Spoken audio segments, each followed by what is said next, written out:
최근 몇 년 동안 국내의 불법 체류자는 연간 10만 명가량 증가했습니다. 대부분이 베트남인들이었는데요. 그런데 문제는 이들이 합법이 아닌 불법으로 한국에 체류하고 있으면서 온갖 민폐를 끼쳐 시민들에게 피해를 주고 있다는 것입니다. 그들은 불법 체류 중인 게 들통날까 두려워 코로나에 걸려도 역학조사에 응하지 않는 등 역대급 민폐를 끼치고 절도를 일삼으며 보용주들로부터 돈을 더 달라고 우는 소리를 하고 있습니다. 그러면서 뻔뻔스럽게도 대한민국 정부를 향해 합법 신분을 보장해달라고 떼를 쓰고 있었는데요. 참다 못한 한국 정부는 마침내 그들을 처단하기에 이르러 불체자들은 땅을 치고 후회하고 있습니다. 한국이 어떤 방법으로 그들을 참교육시켰는지 자세히 알아보도록 하겠습니다. 국내 불체자들의 민폐가 기승을 부리고 있습니다. 최근 평창군의 한 숙박업소에서 외국인이 흉기를 휘두르고 있다는 신고를 받고 경찰이 출동했습니다. 1시간의 대치 끝에 그를 검거할 수 있었는데요. 그의 정체는 동남아 국가로부터 온 불체자였습니다. 숙박업소 관계자는 주변에서 반농사를 많이 해서 외국인들이 많이 오는데 밖에 나가기가 무섭다고 호소했습니다. 또 평창군 대관령면의 한 빌라에서 외국인들이 새벽에 매우 시끄럽게 떠든다는 신고를 접수받고 경찰이 출동했더니 역시나 불체자들이었습니다. 9명이서 시끄럽게 떠들며 술자리를 갖고 있었는데 당시 방역지침상 사적 모임 제한 인원은 6명까지로 방역법을 위반한 것이었습니다. 시흥시에서는 베트남 국적 불체자가 만취 상태로 발가벗고 의류 매장에 들어와 옷을 훔친 사건이 있었는데요. 알몸으로 거리를 돌아다니다가 춥다며 여성 4명이 있던 매장으로 들어가 바지를 절취한 것입니다. 한 무인 제과점에서는 30대 베트남 여성이 빵을 훔쳐 경찰에 입건되기도 했습니다. 국내 불체자들이 벌이는 기행은 해가 갈수록 폭증하는 추세이기 때문에 매우 염려스러운 사회 문제로 대두되고 있는데요. 절도 정도는 우스울 정도로 위협적인 일들을 자꾸만 저지르고 있어 시민들은 직접적인 피해를 당하게 될까 공포에 떨고 있습니다. 실제로 외국인 노동자들이 많이 사는 산업단지 근처에는 아무리 좋은 집이 있어도 한국인들은 잘 입주하지 않죠. 불체자들은 체류 기간을 연장하기 위해 난민 신청 제도를 악용하기도 했습니다. 난민 심사 기간은 통상 2년 정도가 걸리는데 그 기간 동안은 합법적으로 일을 할 수 있기 때문이죠. 이들 대부분은 타 지역에 거주하는 외국인들인데 브로커에게 지불해야 하는 돈이 광주광역시에서는 한 명당 20만 원에서 80만 원으로 저렴하다는 이유 때문에 광주로 몰려들었습니다.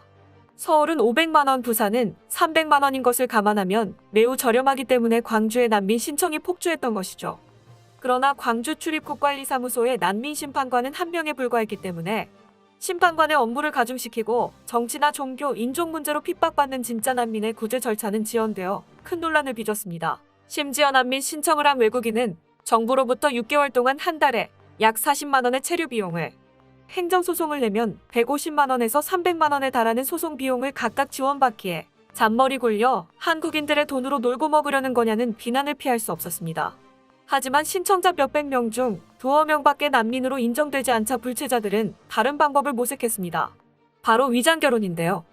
한 베트남 여성은 1995년 일을 하러 한국에 왔다가 1년이 지나 지정된 근무지를 벗어나 계속 일했습니다. 이후부터 불체자 신분으로 10년 넘게 한국에 있었는데요. 그렇게 계속 불법으로 일하다가 결국 단속에 걸려 한국을 떠나게 되었지만 1년 만에 다시 한국으로 들어왔습니다.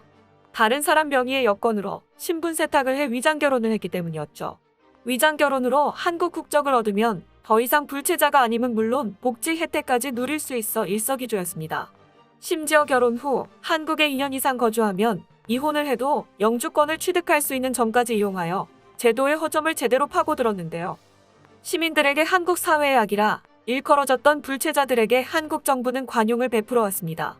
우리나라에 들어와 불법으로 경제활동을 하며 외화를 유출하고 있는 불체자들에게 현재 국민의 세금 수백억 원을 투입해 백신 접종까지 해주고 있는 것입니다.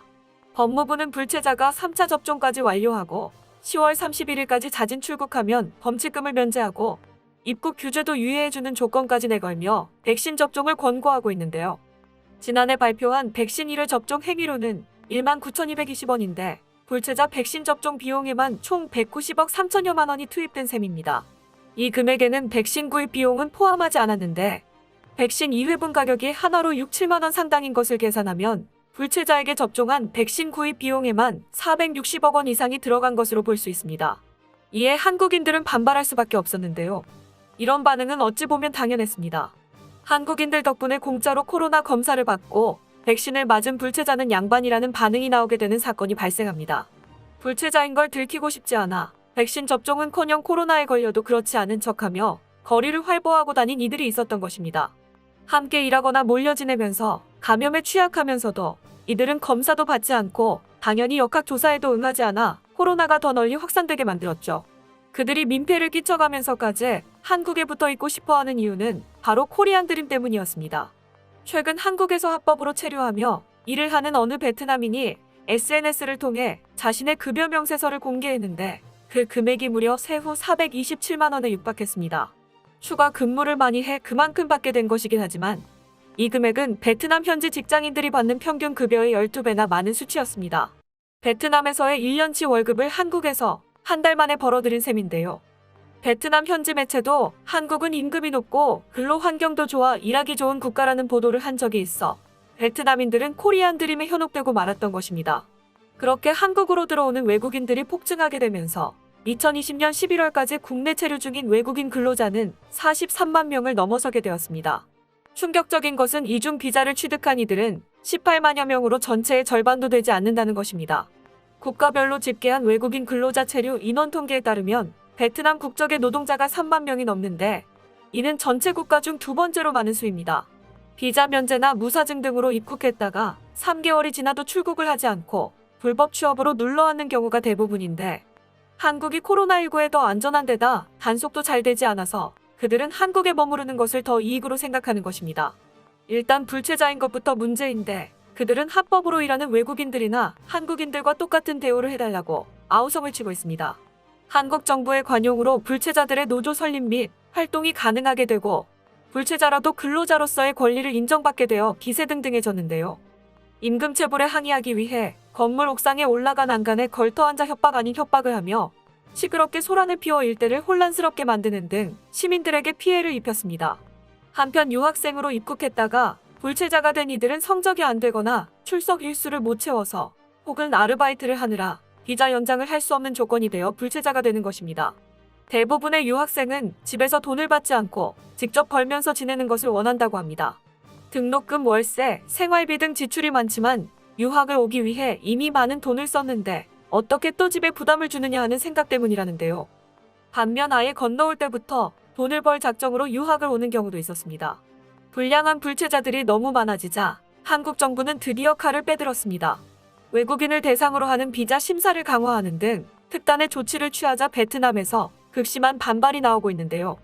한국 정부는 베트남인 유학생에 대한 유학경비 보증 제도를 도입하고 대학 부설 어학원에 대한 초청 기준을 강화하는 등 유학생 비자 제도를 개선했습니다. 이제부터 베트남인 유학생은 한국 및 베트남에 있는 시중은행에 1천만 원 이상을 예치하고 예금 잔고 증명 서류를 제출해야 합니다.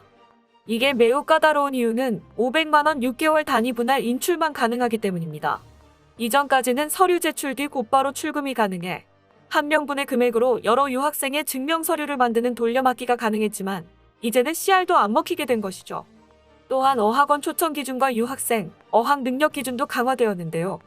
한국사 강사 요건은 국립국어원 발급 3급 자격증 소지자로 의무화했으며 학생에게 있어서는 지금까지 대학 자체 평가 기준에 따라 어학 능력을 판단했지만 앞으로는 토픽 3급 이상, 토플 530점 이상 등 요건을 반드시 갖춰야 합니다. 정말로 한국어를 다 배우고 공부를 하러 온 목적이 아니라면 이제는 한국에 올 수 없게 된 것인데요. 이 밖에도 불법 체류율 1% 미만, 우수 인증대학의 학부과정 유학생과 정부 초청 장학생에게는 온라인 비자를 발급해주고 시간제 취업도 일부 허용하는 등 정직한 유학생은 혜택을 받을 수 있도록 해주었습니다. 베트남인 관광객에 대해서도 비자 발급 요건을 강화했는데요.